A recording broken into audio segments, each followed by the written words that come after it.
احلى بانكيك هشه وطريه وطعمها تحفه. كل اللي جربها مني عجبته جدا.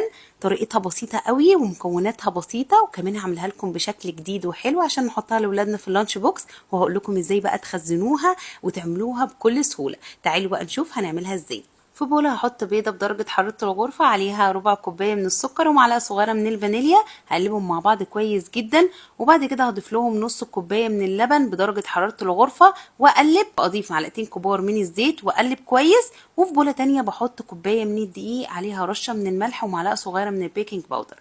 بعد ما اقلبهم مع بعض هحطهم بقى على الخليط اللي انا لسه عاملاه دلوقتي. وبعد اضافة الدقيق مش بقلب كتير خالص، يعني انا يا دوبك كده بقلب لحد ما الدقيق يختفي ويبقى القوام معايا بالشكل اللي انتوا شايفينه ده.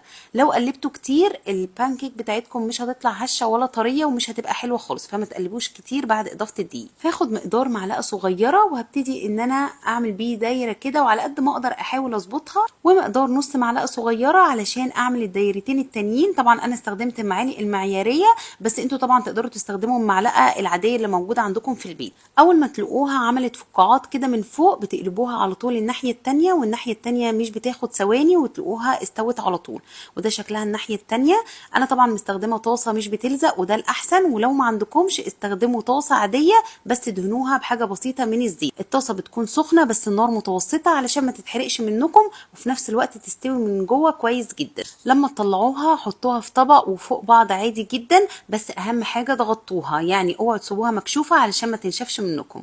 وده شكلها. طبعا انا اخترت الشكل ده بمناسبه المدارس واكيد هيعجب الولاد. شايفين بقى شكلها حلو ازاي؟ هنزينها بابسط حاجه. هنجيب شوكولاته نحطها في كيس يستحمل الحراره، هننزل بقى على الشوكولاته دي بميه مغليه ونسيبهم كده شويه، نحركهم بس كده هتلاقوها ساحت معاكم بكل سهوله.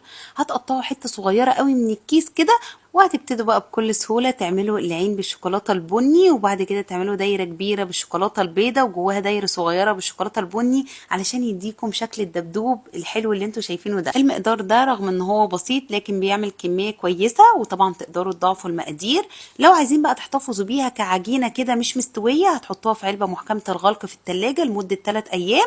وقت ما تحبوا تسووها بتطلعوها وتسووا منها وترجعوها التلاجة تاني.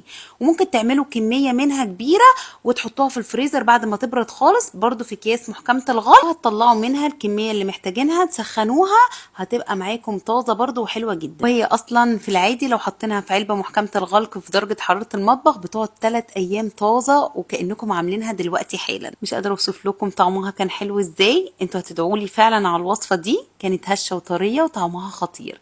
جربوها، انا واثقة جدا انكم هتحبوها.